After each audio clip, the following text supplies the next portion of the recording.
지구를 출발한 은하철도 999의 마지막 종착역이 어디인지 아시나요? 우리가 잃어버린 개념들이 모여있다는 바로 그곳, 안드로메다 은하입니다. 사실 우리 은하에서 안드로메다까지 거리는 약 250만 광년 떨어져 있어서 빛의 속도로 여행한다고 해도 250만 년은 걸려야 하죠. 지구의 현생 인류 호모사피엔스가 처음 출현한 게 20만 년 전이니까 은하철도가 광속으로 우주를 돌파한다고 해도 사실은 안드로메다 은하까지 가는 데만 인류의 역사가 10번은 넘게 쓰일 정도로 아주 긴 시간이 걸려야 합니다.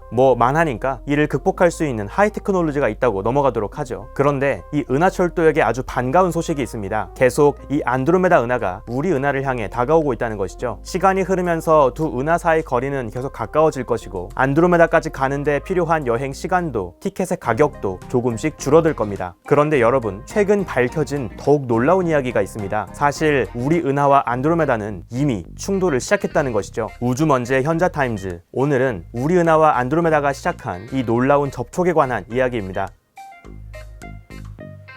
사실 우리 은하와 안드로메다가 점점 가까워지고 있다는 이야기는 많이 들어보셨을 겁니다. 현재 250만 광년 거리를 두고 떨어져 있는 이 두 육 중 한 은하들은 서로 강한 중력에 이끌려 초속 약 120km, 시속으로 환산하면 약 40만 km의 어마어마한 속도로 접근하고 있습니다. 이 속도라면 앞으로 약 40억 년 후에나 우리 은하와 안드로메다가 충돌할 것이라 이야기해왔죠. 지구의 밤하늘에서 안드로메다를 보면 뿌옇고 기다란 작은 초코파이 똥처럼 생긴 모습으로 볼 수 있습니다. 우리가 눈으로 볼 때는 안드로메다가 어둡게 보이기 때문에 얼핏 보면 작게 보이지만 사실 지구의 밤하늘에서 보이는 안드로메다의 실제 겉보기 크기는 보름달 5-6개 정도의 너비에 해당할 정도로 꽤 넓은 범위로 펼쳐져 있습니다. 앞으로 40억 년 동안 안드로메다가 계속 우리를 향해 접근해오는 동안 지구의 밤하늘에서 보이게 되는 이 안드로메다의 크기도 점점 커지겠죠. 그런데 이런 은하들은 단순히 눈에 보이는 밝은 별들로 채워진 원반으로만 이루어져 있지 않습니다. 사실 그 주변에 훨씬 더 넓게 펑퍼짐하게 퍼져 있는 거대한 가스 덩어리 헤일로로 감싸져 있죠. 지름 약 10만 광년의 우리 은하도 그 10배가 넘는 아주 거대한 가스 헤일로로 에워싸여 있습니다. 헤일로는 은하를 감싸고 있는 거대한 아우라와 같다고 볼 수 있죠. 천문학자들은 안드로메다 은하 역시 우리 은하와 마찬가지로 이런 거대한 가스 헤일로로 과대포장되어 있을 것이라 추정했습니다. 그래서 직접 안드로메다 주변에 헤일로가 얼마나 넓은 범위까지 퍼져 있는지를 관측했죠. 이를 위해서 안드로메다와 비슷한 방향에 보이는 훨씬 더 먼 거리에 떨어진 퀘이사들을 활용했습니다. 우연히 안드로메다와 같은 방향에 놓여있는 퀘이사들에서 빛이 날아오는 동안 그 중간에 안드로메다의 헤일로를 관통하게 됩니다. 지구의 밤하늘에서 봤을 때 안드로메다 은하로부터 얼마나 멀리 떨어져 보이는 퀘이사까지 안드로메다의 헤일로에 의한 신호가 검출되는지를 확인하면 그 헤일로가 얼마나 넓은 범위까지 퍼져 있는지를 파악할 수 있죠. 천문학자들은 안드로메다 은하 주변에 이온화되어 있는 탄소와 산소와 같은 원자들의 신호를 검출하는 아미가 프로젝트를 통해서 안드로메다와 같은 방향에서 보이는 총 43개의 퀘이사들을 관측했습니다. 그 결과 안드로메다의 헤일로는 은하를 중심으로 무려 130만 광년 너비로 아주 넓게 펼쳐져 있다는 것이 확인되었죠. 우리 은하 못지않게 안드로메다 역시 거대한 헤일로로 과대포장되어 있던 것이죠. 사실 이보다 앞서 2015년 다른 천문학자들에 의해서 이번과 비슷한 방식으로 안드로메다 주변의 퀘이사들을 관측해서 그 헤일로의 존재를 확인한 적이 있습니다. 하지만 당시에는 퀘이사를 겨우 6개만 활용해서 안드로메다 헤일로의 실제 정확한 분포를 파악하지 못했죠. 하지만 이번엔 무려 43개의 퀘이사를 활용해서 안드로메다 은하의 헤일로가 무려 130만 광년의 아주 넓은 범위로 펼쳐져 있다는 것을 발견했습니다. 안드로메다 은하의 헤일로가 130만 광년, 그리고 우리 은하의 헤일로가 130만 광년, 놀랍게도 서로 250만 광년 거리를 두고 떨어져 있는 이 두 은하의 헤일로는 이미